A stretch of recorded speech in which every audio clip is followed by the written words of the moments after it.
প্রিয় ছাত্রছাত্রী, গত ক্লাসে ভেক্টরের প্রাথমিক ধারণা দেওয়ার চেষ্টা করেছি। আজ ভেক্টরের যোগ করার নিয়ম আমরা জানব, অর্থাৎ ভেক্টর রাশির যোগ। হঠাৎ করে কেন ভেক্টর রাশির যোগের আমাদের প্রয়োজন হচ্ছে? আমরা তো সাধারণ যোগ জানি না। ধরো তোমাদের কাছে 3 কেজি চিনি আছে, এখন আমি তোমাদেরকে যদি আরো 4 কেজি চিনি আমি দিই, তাহলে টোটাল কত কেজি চিনি হবে? 7 কেজি। তাই তো কোনো সমস্যা নেই।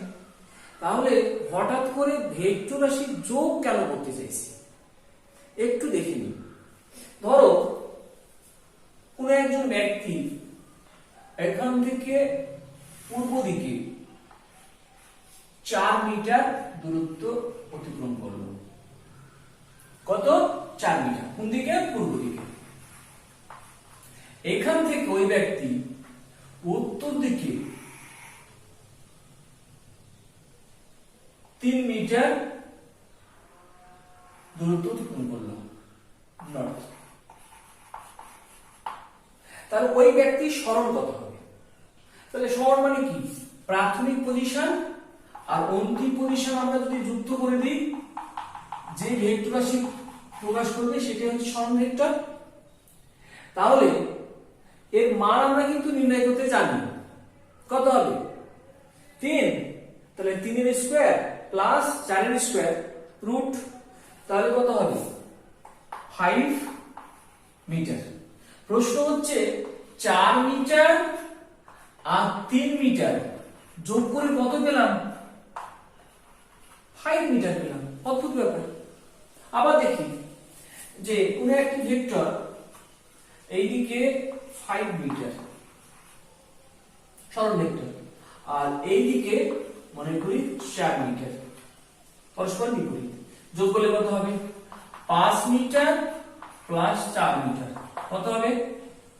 1 মিটার। 5 মিটার 4 মিটার যোগ করে 1 মিটার, 4 মিটার 3 মিটার যোগ করে 5 মিটার। অদ্ভুত ব্যাপার। সাধারণ যোগ তো এখানে খাটছে না। ভেক্টর রাশি মানে কি? ভেক্টর রাশি মানে গৌতম বলেছে, ভেক্টর রাশিকে আমরা 3 চিহ্নযুক্ত রেখাংশ দিয়ে প্রকাশ করতে পারি। ও এ ভেক্টর। ধরো ও পয়েন্টকে আমরা কি বলি? ও পয়েন্টকে আমরা বলি টেল বা ইনিশিয়াল পয়েন্ট, আর এ পয়েন্টকে আমরা কি বলি? হেড বা টার্মিনাল পয়েন্ট। তাহলে ও এ ভেক্টরের দিক কোন দিক থেকে কোন দিকে? ও থেকে এ দিকে। ও এ ভেক্টরের মান কত হবে? ও এর রেখাংশের মান যা হবে তাই। তাহলে ভেক্টর রাশি মানে তো দিকের ব্যাপার আছে, ডিরেকশনের ব্যাপার আছে। এখানে দিকের যোগ তো করতে হবে আমাদের দিকের যোগ কি আমরা জানি? উত্তর দিক আর পূর্ব দিক যোগ করলে কোন দিক হয় বলতে পারবো? বলতে পারবো না। তাহলে ভেক্টর রাশি যোগের প্রয়োজনীয়তা কেন? কারণ হচ্ছে ভেক্টর রাশি সাধারণ যে বীজগাণিতিক নিয়ম, বীজগাণিতিক যোগফলের নিয়ম, সেই নিয়ম মানে না। কেন মানে না? কারণ ভেক্টর রাশির দিকের ব্যাপার আছে, আর দিকের যোগ আমরা এখন পর্যন্ত জানি না। মাধ্যমিক পাশ করার পরেও আমরা জানতে পারিনি। এই মুহূর্তে আমাদের দিকের যোগ অর্থাৎ ভেক্টর রাশির যোগের প্রয়োজনীয়তা আছে। তাহলে ভেক্টর রাশির যোগ আমাদের যদি শিখতে হয়, তাহলে ভেক্টর রাশির যোগের কতগুলি নিয়ম জানতে হবে। আমরা সেটা জেনে নিই। ভেক্টর রাশির যোগ, addition of vector.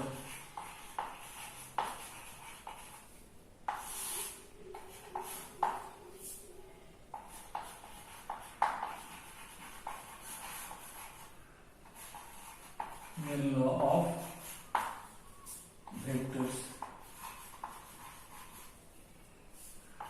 parallelogram law।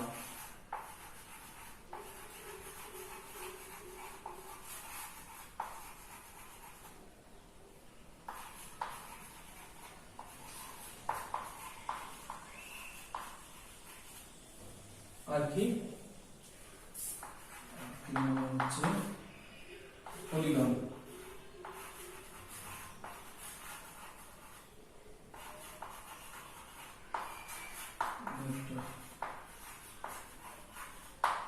তাহলে ভেক্টর রাশি যোগ শেখার জন্য আমাদের তিনটি সূত্র পড়তে হবে।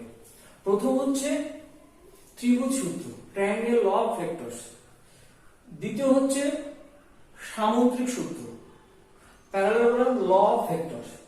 আর তৃতীয় হচ্ছে বহুভুজ সূত্র।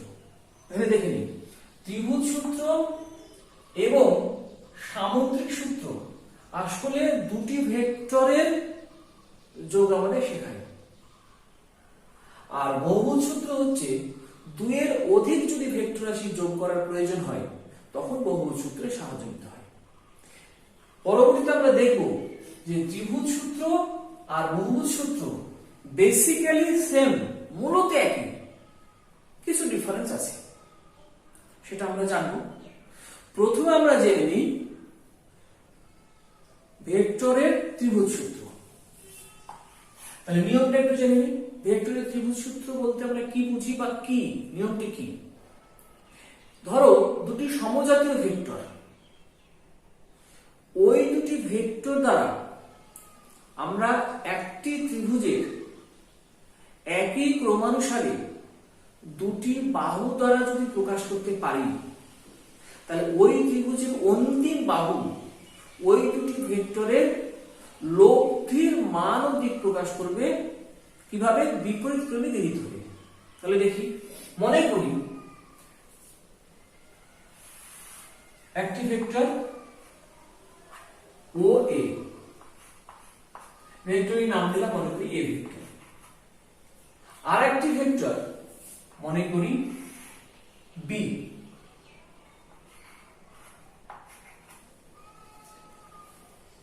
ও এ ভেক্টর এবং এ বি ভেক্টর।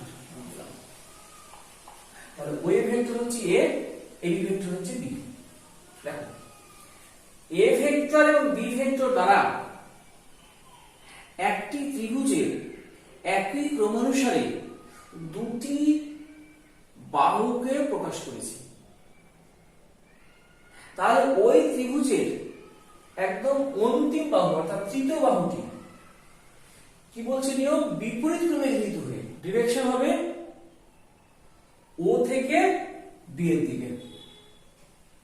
তাহলে দেখো, দুটি ভেক্টর এ এবং বি, এ ভেক্টর এবং বি ভেক্টর দ্বারা একটি ত্রিভুজের একই ক্রমানুসারে বাহু দ্বারা মানে এবং দিকে সূচিত করা হয়েছে।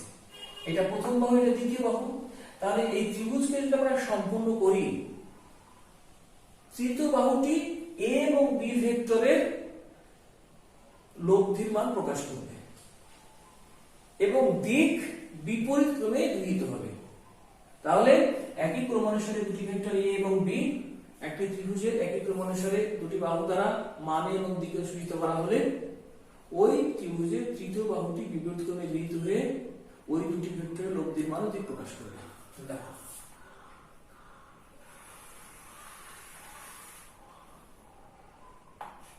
এটা এই লব্ধি মান হল আর। তাহলে এ ভেক্টর এবং বি ভেক্টর, তার লব্ধি ভেক্টর হচ্ছে আর। এই লব্ধি ভেক্টর বলতে আমরা কি বুঝি? লব্ধি ভেক্টর হচ্ছে কতগুলি ভেক্টরের যোগ করে আমরা যে ভেক্টর রাশিটি পাই। এখানে কটি ভেক্টরের যোগ করেছি? এ এবং বি ভেক্টরের যোগ করেছি। এই দুটি ভেক্টরের যোগ করে যে যোগফল একটি ভেক্টর কোয়ান্টিটি হবে, তো সেই ভেক্টর কোয়ান্টিটিকে আমরা বলি রেজাল্ট্যান্ট ভেক্টর বা লব্ধি ভেক্টর। সবসময় মাথায় রাখবে, দুটো বা তিনটি বা চারটি যত সংখ্যক ভেক্টরই আমি যোগ করি না কেন, ভেক্টর যোগফলের পর যে রেজাল্ট পাবো সেটা অবশ্যই ভেক্টর কোয়ান্টিটি হবে। দেখো, তাহলে আর ভেক্টর লব্ধি ভেক্টর, এ ভেক্টর প্রথম ভেক্টর, বি ভেক্টর প্রথম ভেক্টর। তাহলে এ ভেক্টরের মান এ, মডুলাস অফ এ লিখতে পারি আমরা, সমান সমান আমরা কি লিখবো? ও এ ভেক্টর, ও এ ভেক্টরের মান বা ও এর রেখাংশের দৈর্ঘ্যের সমান। এ বি অর্থাৎ বি ভেক্টর কত হবে? বি ভেক্টরের মান সমান সমান এ বি ভেক্টর অর্থাৎ এ বি ভেক্টরের মান অর্থাৎ এ বি রেখাংশের দৈর্ঘ্যের সমান। আর হচ্ছে লব্ধি ভেক্টর,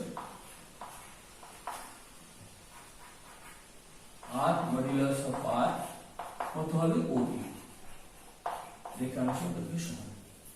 আমাদের কি বের করতে হবে?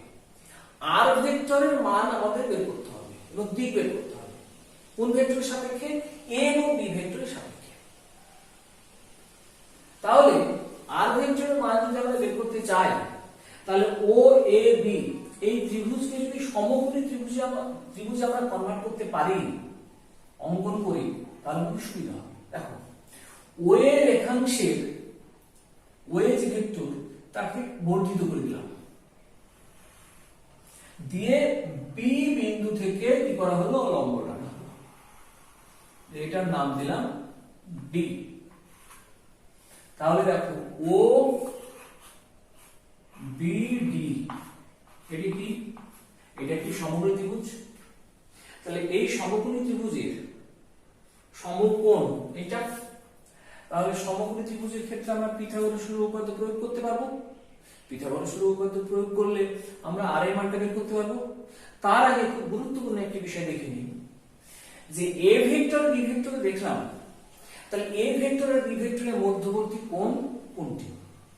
প্রশ্ন হচ্ছে এইটি না এইটি।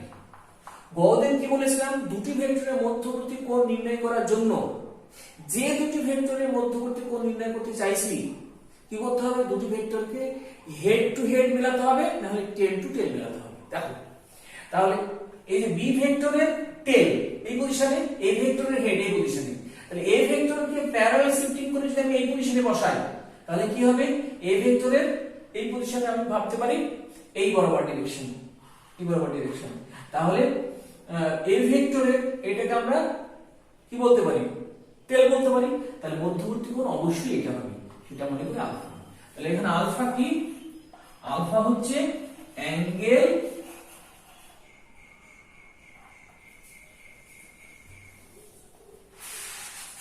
এখানে আলফা কি? Angle between A vector and B vector. ঠিক আছে, দেখো তাহলে ত্রিভুজ ও বি ডি থেকে পাই অতিভুজ ও বি তার স্কয়ার, তারপরে হচ্ছে ও ডি তার স্কয়ার প্লাস বি ডি তার স্কয়ার। ক্লিয়ার? ও ডি কত? ও ডি মানে হচ্ছে ও এ প্লাস এ ডি তার স্কয়ার। তারপরে দেখো বিডি, ও এ প্লাস এডি, তাহলে কত হবে? ও এ তার স্কয়ার প্লাস 2 ও এ এডি প্লাস এডি তার স্কয়ার প্লাস বিডি তার স্কয়ার। এই তো, তাহলে ও এর মান এ, ও এর মান এ, এডির মান আমাদের কিন্তু এখানে দেখতে পাচ্ছি না, আমাদের বের করার চেষ্টা করতে হবে।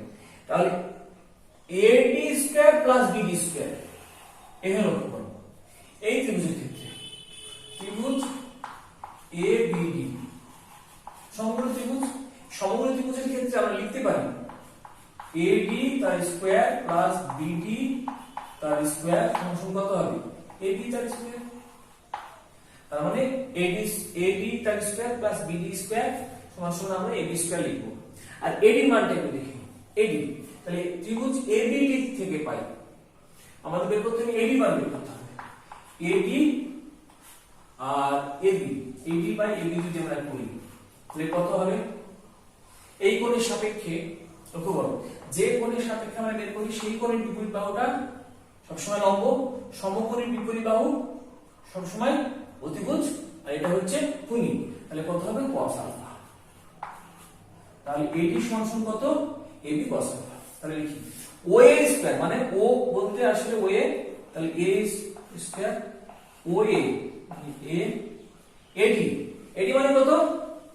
এবি cos আলফা, আর এবি মান কত? বি cos আলফা প্লাস এডি স্কয়ার প্লাস বিডি স্কয়ার মানে কত? এবি স্কয়ার, আর এবি মান কত? এবি মান বি, তাহলে বি তার স্কয়ার, আর ওবি মানে কত? আর তার স্কয়ার। তাহলে কত হচ্ছে দেখো, তাহলে আর সমান সমান under root a square b square plus 2ab cos alpha. তাহলে প্রতিটা পদ একটু দেখে নিই। a হচ্ছে একটি ভেক্টর, তার মান, b হচ্ছে একটি ভেক্টর, তার মান, a এবং b ভেক্টরের লব্ধি আমরা বের করতে চাইছি, লব্ধি হচ্ছে r। a এবং b ভেক্টরের মধ্যবর্তী কোণ আলফা। তাহলে r সমান সমান under root a square plus b square plus 2ab cos alpha. Clear? এবার মান তো পেলাম, এই লব্ধি ভেক্টর অর্থাৎ r ভেক্টরের দিক আমাদের জানতেছে। তাহলে আমরা কি করব? ধরো r ভেক্টরটি a ভেক্টরটির সঙ্গে মনে করি থিটা কোণে আছে। r ভেক্টরটি a ভেক্টর, এই যে এই ভেক্টরের সঙ্গে থিটা কোণে আছে। তাহলে tan থিটা মান যদি আমরা বের করার চেষ্টা করি, দেখো tan থিটা সমান কত হবে? লম্ব বাই অতিভুজ। লম্ব কত? BD, আর অতিভুজ সমকোণে বিপরীত OD। তাহলে BD কত? BD মান আমরা কি করে বের করব? দেখো BD by AB, BD by AB কত হবে? sin alpha. তাহলে BD সমান কত হবে? AB sin alpha. তাহলে BD মানে হচ্ছে AB sin আলফা। আর OD মানে কত? OA plus AD।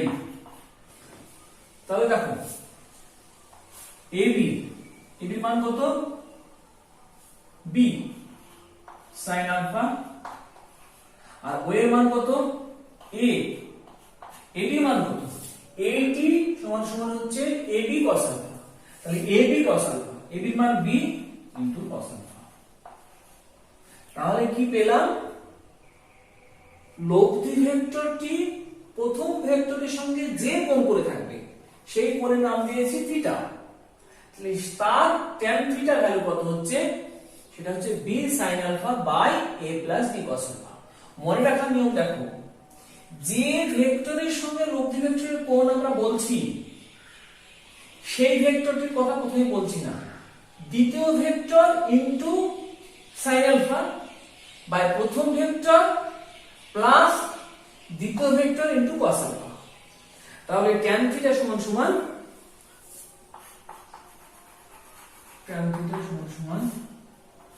b sin alpha a plus b cos alpha.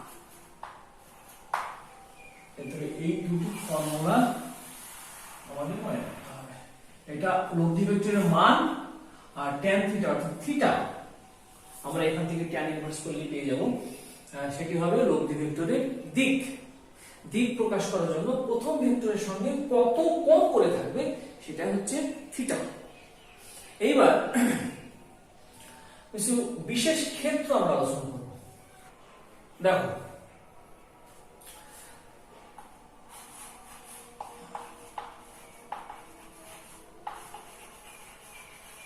বিশেষ ক্ষেত্র কি? 1 নম্বর, যদি দুটি ভেক্টরের মধ্যবর্তী কোণ 0 ডিগ্রি হয়, অর্থাৎ ভেক্টরের মধ্যবর্তী কোণ আলফা 0 ডিগ্রি। যেমন ধরো একটি ভেক্টর a আর একটি ভেক্টর একই দিকে b, এই দুটি ভেক্টরের লব্ধি কত হবে? দেখো লব্ধি r সমান সমান আমরা জানি under root a square plus b square plus 2ab cos alpha. Alpha হচ্ছে দুটি ভেক্টরের মধ্যবর্তী কোণ। তাহলে cos 0, cos 0 মানে কত? 1। তাহলে কত হবে? Root a square plus b square plus 2ab কত হবে? তাহলে a প্লাস b তার হোল স্কয়ারটা রুট, তার মানে a প্লাস b। তাহলে দুটি ভেক্টরের মধ্যবর্তী কোণ যদি 0 ডিগ্রি হয়, অর্থাৎ একই দিকে হয়, একই দিকে দুটি ভেক্টর হয়, সেম ডিরেকশন, তাহলে ওই দুটি ভেক্টরের লব্ধি বের করব কি? সাধারণ মানের যোগ করলে লব্ধি আমরা পেয়ে যাব। দিক কোন দিকে হবে? tan থিটা মান বের করতে হবে। tan থিটা কত হবে? b sin আলফা, আলফা কত? sin 0 by a plus b cos 0। sin 0 কত হয়? 0। জিরো ডিভাইড বাই সামথিং কত হচ্ছে জিরো, তাহলে থিটা মান কত হবে জিরো, তাহলে ওই একই ডিরেকশন।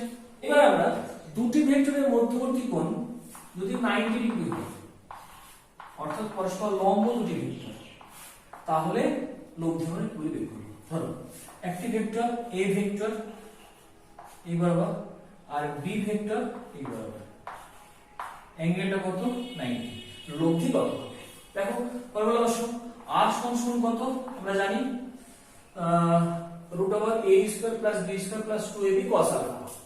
cos আলফা cos 90 কত হয়, এই যে cos 90 কত হবে 0, তাহলে পুরো এই অংশটুকু 0 হবে, তাহলে কত হবে r সমান √a² + b²। তাহলে দুটি ভেক্টর যদি পরস্পর লম্ব হয় তাহলে লব্ধি কত হবে r সমান √a² + b²। অ্যাঙ্গেলটা কত হবে tan থিটা।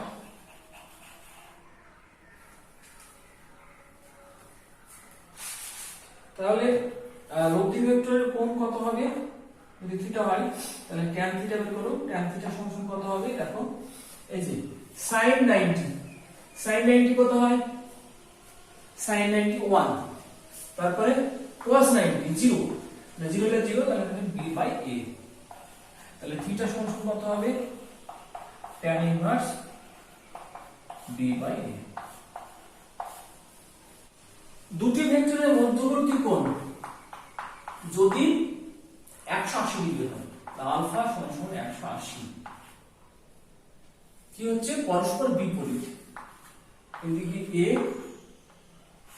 এদিকে b, পরস্পর দুটি বিপরীত ভেক্টর, মধ্যবর্তী কোণ কত হবে তাহলে 180।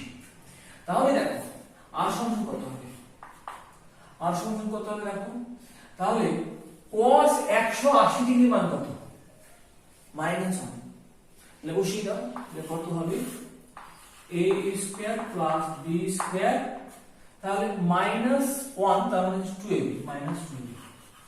এটা কত হবে, এটা হবে a - b তার হোল স্কয়ার তার রুট, তাহলে a - b তার রুট ফাংশন কত হবে a - b। আবার এখানে লক্ষ্য করো, এইটাকে যদি আমরা এইভাবে লিখি কোনো সমস্যা আছে, b² + a² - 2ba, তাহলে কত হবে b - a তার স্কয়ার ফাংশন b - a। তাহলে রেজাল্ট a - b ও হতে পারে b - a ও হতে পারে। তাহলে পরম মান যদি আমরা হিসাব করি তাহলে সেটা আমরা লিখব কত, সেটা লিখব আসলে a - b তার মডুলাস লিখে যাই, a - b তার মডুলাস।